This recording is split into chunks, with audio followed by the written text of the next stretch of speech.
देसी गाय का गोबर ही शुद्ध है। लेकिन ऐसे देखकर पता नहीं चलता। ये पता चलता उसके भी गुण होंगे, पर वो यहाँ पे अब कहाँ लिबर्टी ले आए हम आपके बीच में। तो ये क्या ये इसको, जैसे अगर कोई आपके जितना जानने वाला नहीं है, उसको शुद्ध के बारे में पता नहीं है, शुद्ध देसी आपने कहा गोबर का इस्तेमाल करो, वो इसका इस्तेमाल क्या सौंदर्य प्रसाधन में कर सकता है? शुद्ध देसी गाय, भैंस का नहीं और जर्सी का नहीं, जर्सी का तो बिल्कुल नहीं, भैंस का तो बिल्कुल नहीं, केवल शुद्ध देसी गाय वेद लक्षण, उस गाय के गोबर में गुण है, उस गाय के मूत्र में अर्क में गुण है, सबके मूत्र में गुण नहीं है। नहीं तो अगर इस तरीके से गोबर आपको कहीं मिले तो उसको सौंदर्य प्रसाधन के तौर पर इस्तेमाल नहीं करना चाहिए। ये गोबर खेतों में डाल के खाद बनाने के काम का है, लेकिन जो देसी गाय का गोबर है वह आपके लिए अमृत का। आपने क्या कहा था गोबर के संदर्भ में?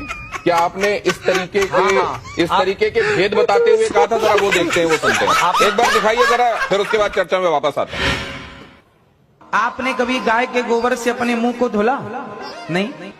केमिकल युक्त फेस वॉश आप यूज करते हैं, लेकिन शुद्ध गाय का गोबर, इस गोबर से नहाने से चमड़ी का कोई भी रोग हो, मैं गारंटी लेता हूं, चमड़ी संबंधी कोई भी रोग हो, आप गऊ के शुद्ध देसी गाय के दो गोबर से स्नान करेंगे तो आपका चमड़ी का रोग समाप्त हो जाएगा। इतनी ताकत गोबर में है।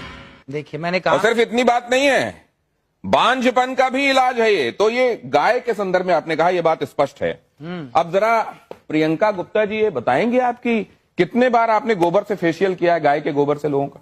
हाँ सर, मैंने तो आज तक जो मेरी इंडस्ट्री है इसमें मुझे कहीं पे भी पढ़ाया और सिखाया नहीं गया कि गोबर से आप फेशियल कर सकते हो या गोबर से अपनी स्किन को चमका सकते हो। और जैसे कि बाबा जी बता रहे हैं, और अगर ऐसा है तो इसके ऊपर रिसर्च जरूर करना चाहिए।